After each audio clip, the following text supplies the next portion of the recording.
When it comes to mowing, do you know how much money your guys actually bring in every hour? Do you know that number? Well, you need to. So I'm gonna try and go over that with you today.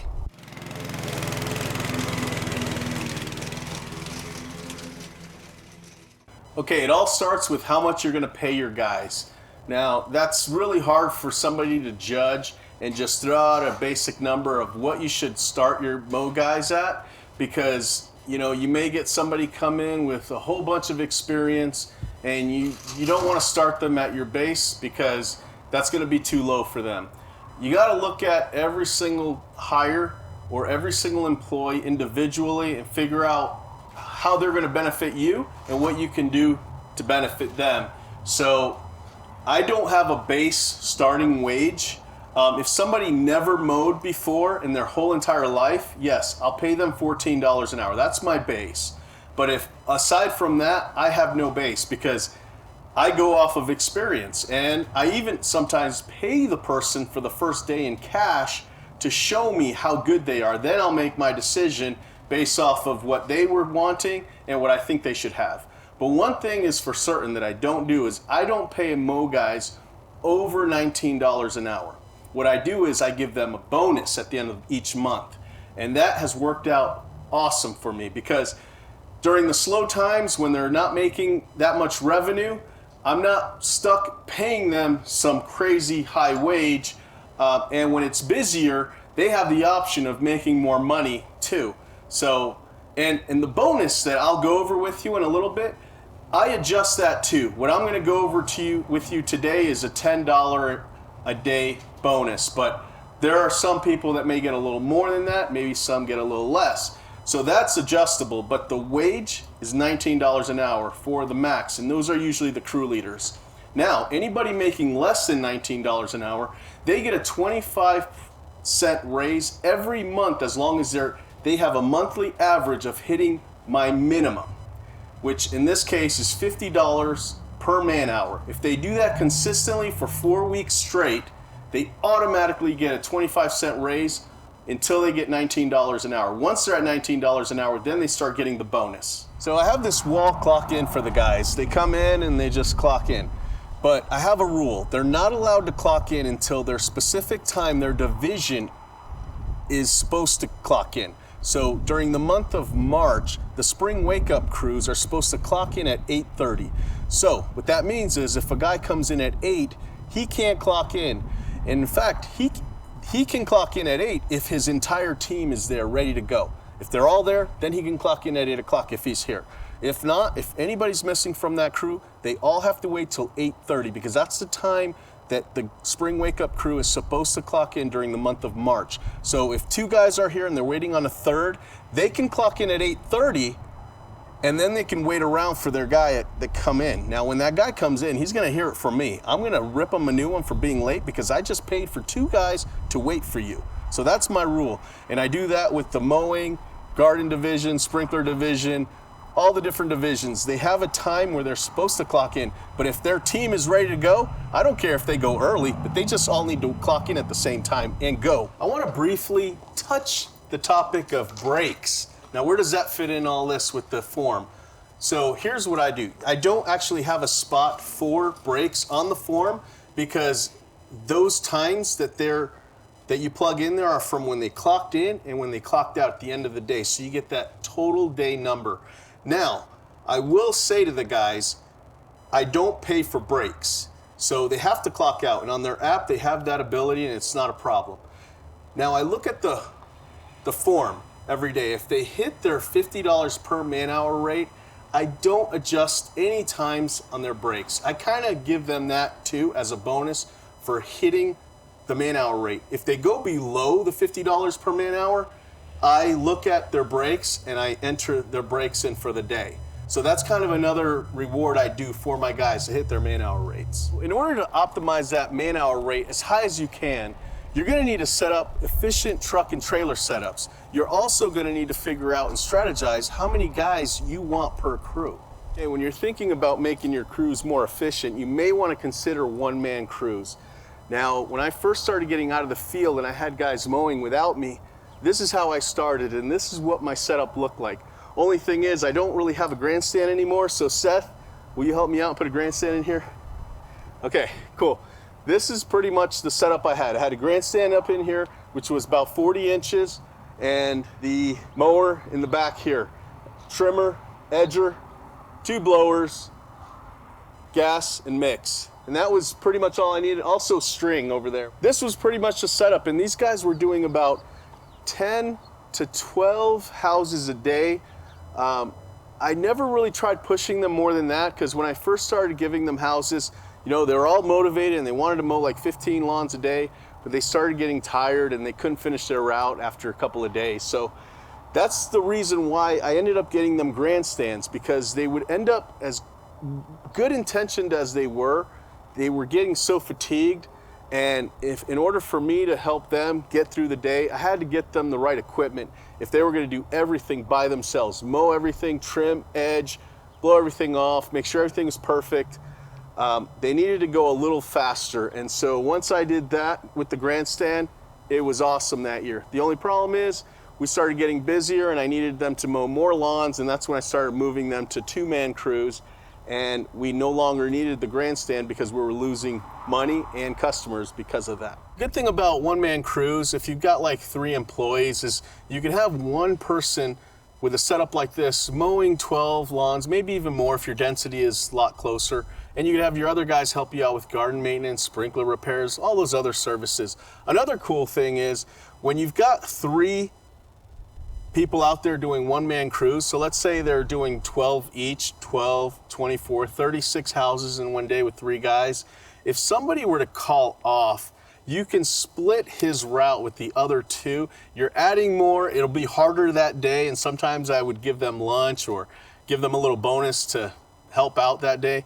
It did make it so that if somebody called off, you were still okay. So I enjoyed the 1-man crews. Another reason why you may want to consider this setup is if you're expanding into a new service area, and let's say you're going into a town over farther south than you normally do, but you don't have that many clients, and let's say you have like 20 clients in there, maybe less, and your other crews are filled up, you can hire somebody new to take this, or promote somebody from crew leader onto this trailer, and they can go by themselves, and let them know that that's part of the process of coming up with the company. Now, do you need to get a grandstand if you're gonna do this 1-man setup? No, you don't. All I'm saying is that there will come a time, no matter how tough you think your guys are, they will start whining a little bit about how tired and hot it is. And if you had a grandstand, that would eliminate that. That's all I'm saying. Now, with my 2-man crew set up, not really much is different. I know the trailer looks different, but the only thing is I've got a setup for 3 trimmers. Well, 2 trimmers and an edger. That's really the only difference. I could technically still use that other trailer I just showed you for a 2-man crew because I can still fit the same amount of mowers. The only thing is with the 2-man crew trailer, you do want to have a little more space in case I did have to have an extra mower, so 3 mowers sometimes. So if I had a grandstand and then maybe the Time Master and the 21-inch. For instance, on Fridays, we mow some of our bigger properties or the ones that pay hourly because they're so big, and I'll have 3 guys on that crew every Friday, just one crew that does that. And they typically take 3 mowers, so this is plenty of room for that. And that's mainly the only reason why I have a slightly bigger trailer for 2 as opposed to 1. Okay, so one thing I do have on all the trailers is like a small deck brush so that they can clean off the grass that gets stuck from the lawnmower tires. I also have this nose-shaped shovel for the dog poop, and I have a flathead shovel for the edging. Now, one of the things I wanted to mention is that I buy the lightest shovels possible for my mow crews, and that's totally different than what I do for my landscaping crews. My landscaping crews get the heavy duty, cobalt style shovels that are really, can take a beating and are a lot stronger than these. So this one is really light, but a lot of times when they're doing the dog cleanup, they're using one hand. If they were to do that on this heavy one, it could kind of make it hard on them. So I'm trying to make everything easy for the guys, and that's one of the things I just thought I'd throw in there for you. As I promised Chris, I was gonna put a 30-inch Time Master on all the truck and trailers, and so here's one of the two that I just recently bought.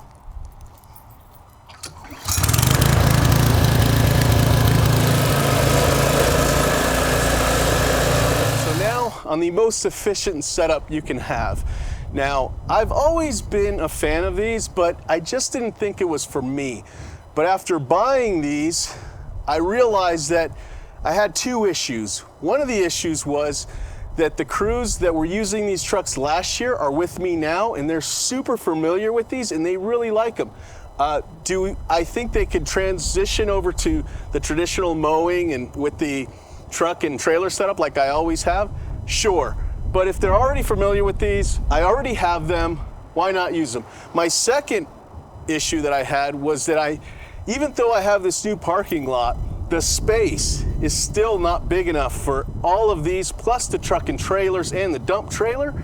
So I feel like once spring wake-up season's over, I'm gonna put the trailers to the side, and I'm gonna go with these for 3 crews, and then my original crew that was here last year mowing lawns with me, they'll still have the truck and trailer setup. Now off to the features of this efficient setup. Now, it was designed with the welding to have a grandstand on there. We're not doing that, but I've got the 30-inch and we still have room for the 2 21-inch mowers. This is gonna be for a 2-man crew setup. I'm gonna leave the gas tanks up there. That's gonna be plenty of gas for them to go probably 3 weeks. And then I've got the string. I don't love the racks to be inside the truck. I wish they were outside here, easier to get to, but like I said, the guys that were using this are used to it, but if I had to make any changes, that's what I would do. Another cool feature on this setup is that it does have plenty of room for grass. Now, when it's the early spring season or you're going to a first-time mow, you may not want to use this truck and truck setup just because you're gonna fill up a lot more grass than this, possibly, or you're gonna have to make runs to the green waste and go back. The cool thing about it though is you can lift it up and dump it on the side there when you get to the green waste, so that's really cool. Now on this setup, it's really cool is that you don't need to haul a trailer, so it's a lot easier for the guys to learn how to drive, and they can actually park right at the front entrance of a gas station, get their snacks or whatever. That's really cool. I did that one time when I was using this to go run some errands, and I was just like, wow. I've never actually parked in front of the entrance at the gas station before when I'm in my work trucks. But anyway, so this is a really cool setup. The only thing is I need to weld some pipe fittings in here because it doesn't have any room for rakes and things like that. So that's something I'll probably need to work on in the next week or two. Now that I've had this truck for a couple of months, I didn't actually use it on customers' properties yet, but I did drive it around to run errands. And some of the things I noticed that I don't really like about it are a couple of things. It's really hard to see behind you. Even looking back through the window, because of all this mesh here, you can't really see cars. And the previous owner had like a billboard here, so his sign was there, which is really cool. I definitely want to do that. And he had his phone number here, and you could see the sign from far away, so that's awesome. The only problem is when I had all the signs around, he even had signs back here, you're really boxed in the cab. You cannot see anything back there unless your rear view side mirrors can see it. You don't know what's back there. So that is something I don't really like about these. So if I were to put signs on these, I would only put them to about half, so like this. And I would put my logo there, probably, and my phone number here, and maybe the different services we do somewhere. But I don't feel right boxing my drivers in, especially with putting billboard in the back, because I'd like them to at least try to see what's behind there when they're in reverse. You know, there's something about the traditional truck and trailer setup. You know, when somebody pulls in, if this truck pulls into a street, everybody knows what they're doing. When you're pulling into the street with, you know, a truck and trailer meshed together, truck bed like that, you know, there's still some wonder what's going on. Where I feel like with this, you know, if somebody wanted their lawn mowed, they would come out fast, give you their card. With that, seems a little more specialized. those are the little tiny things that I think about on a daily basis. But at the end of the day, efficiency, safety, and profit are where I really need to be focused on. Okay, now that I've gone over the truck and trailer setups with you, I want to go into the finances and how do you know that you're actually making money? Because I get a lot of questions sometimes. They don't know if they're making money doing this. So I've got a form that'll help you do that. This form that I made is specifically for mowing and fertilizing to reward them. Now, you can always plug in numbers from sprinkler division or gardens, but you're gonna find out that it's not the same.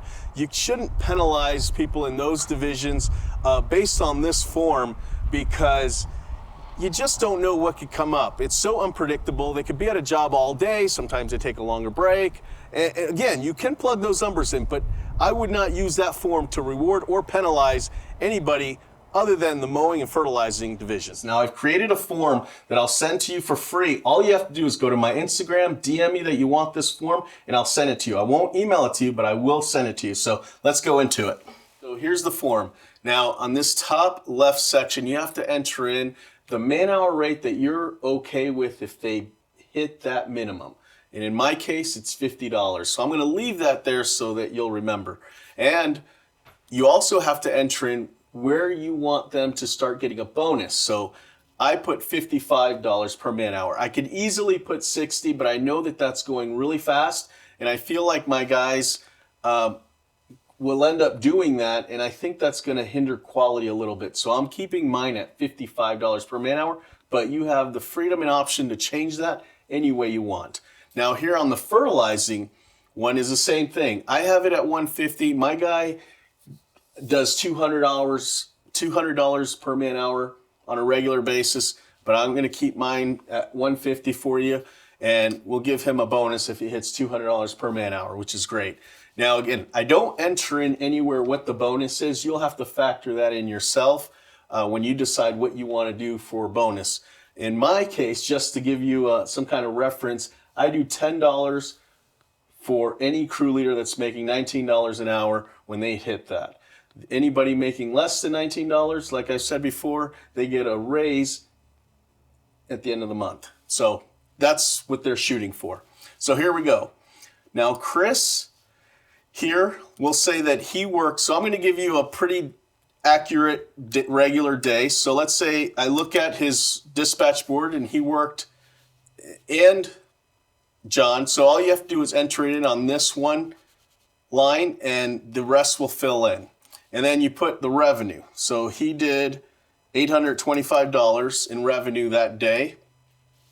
So he hit his minimum man-hour rate, and I'm super happy. Now, Aaron, on this particular day, he worked 9 hours, 22, and his revenue was $793 and 36. So he went below my minimum. So now this is on my radar. So when I enter this in every day, or the office staff enters this in, they'll bring this to my attention and say, you know, Aaron and his team, they only did $43 per man hour. So I will call Aaron pretty much right away and say, what happened? So it's really important that you do this at the end of each shift that night. So in the morning when they show up, you can have a conversation with them. You know, sometimes I'll talk to my guys while they're still in their car. I'll walk out to them and I'll say, hey, I just want to point out that you hit $43 yesterday instead of 50. So what do you think the problem was? And sometimes they'll give you a pretty decent excuse, but it is an excuse and you're losing money if you're not hitting your $50 per man hour. So then you've got to figure out how to correct that. So here's another scenario. Chris worked 6 hours, just over 6 hours, and then he brought in 10.15. Whew, look at that. This is real number that we actually took from the dispatch board and plugged it in. And then Aaron, he worked 8.25 and he brought in 9.15. So here we go. So now on Chris's route, I mean, I can't get anybody in their right mind as a business owner is not going to get mad at Chris, but I'm going to talk to him and say, how in the world did you do all those houses in 6 hours? And I don't actually remember the conversation I had with him about this because this was a number from last year, but he killed it that day. and we didn't get any complaints. I looked at the complaint sheet that day, and we didn't have any. So I feel like, you know, good for him, but he didn't get any more money for going faster than I want him to. So he still got a bonus that day, but I didn't reward him any more because that's just way too fast. Now, Aaron, on the other hand, he brought in $100 less than him, and he ended up bringing in $55 per man hour, and he worked a little longer that day, but I'm okay. Like, I'm not going to complain. But again, you have the freedom of changing these numbers any way you want. So if you want your base minimum to be somewhere in the 60s, that's your way of doing it. That's fine. I like mine at 50 and bonus at 55. That gives them all good hours. I'm happy. The customer stays longer. That's the whole point too for me at the $55 per man hour. That keeps the guys going at a pace where they're getting good hours and they're focusing on quality. Whereas this $84 per man hour, they're going so fast, I know they're not paying attention to the details. So you got to be mindful of those things. But if you're just in it strictly for money, this is a way that you can see how good you're doing. Now you'll do the same thing with fertilizing. You'll enter in your fertilizer tech. In my case, it'd be Tyson. And let's say he worked 5 hours that day and he brought in, you know, it's pretty typical of him bringing in 1,050. You know, this is just off the top of my head number, but that's about how many hours he works because he goes through about 325 gallons in about 5 hours.